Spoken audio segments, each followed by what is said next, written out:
Assalomu alaykum. Men Chinoz tumanidagi ixtisoslashtirilgan maktabning 5-A sinf o'quvchisi Shavkat va marhaba bo'laman. Bugun men sizlarga maktabimizda yaratilgan sharoitlarni tanishtirib o'taman. Qani ketdik. Bu coworking zonasi. Bu yerda bolalar mashqlar qilishadi.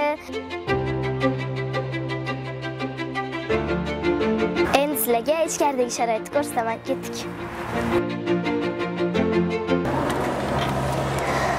Maktab binosiga kirib kelishingiz bilan sizni shunaqa katta zal kutib oladi va bu tarafda o'quvchilarimiz erishgan xalqaro va milliy sertifikatlar namoyish qilinadi.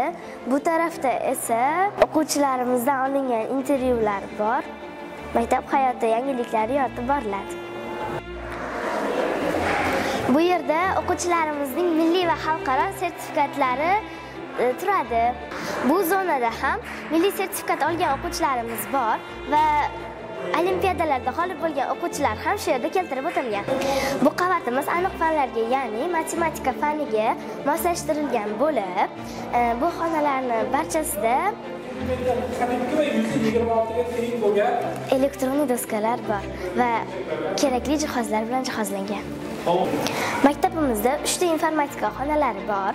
Bularning barchasi kerakli jihozlar bilan jihozlangan, ya'ni kompyuterlari hammasida bor. Bu yer informatika xonamiz. Bu yerda o'quvchilar bo'sh vaqtlarida bemalol kelib kompyuterlardan foydalanishlari mumkin. Mana hozirda o'quvchilar foydalanishyapti.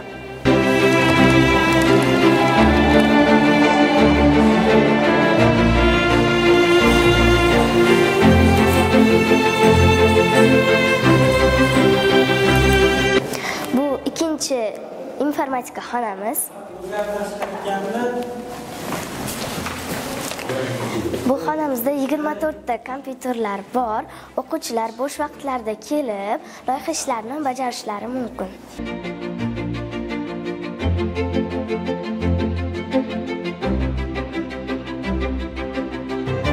Bu yerda kutubxonamiz bor.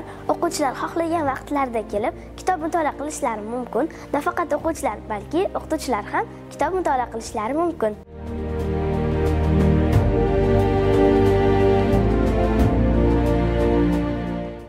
Bu yer ingliz tili xonamiz. Bu yerda o'quvchilar xalqaro va milliy sertifikatlarga tayyorlanishadi.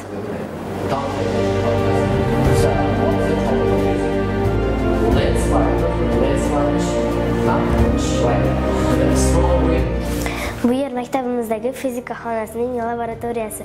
Bu yerda o'quvchilar amaliy mashg'ulotlarni o'tkazishlari mumkin. Bu yer fizika o'quv xonasi. Bolalar bu yerda o'quvchilar nazariy bilimlarni o'zlashtirishadi.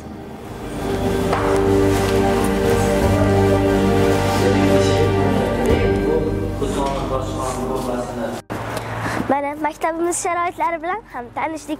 Agar siz ham bizni jamoada, ya'ni kuchlilar jamoasida va zo'r sharoitda o'qishni xohlasangiz, bizga qo'shiling. Biz sizni kutib qolamiz.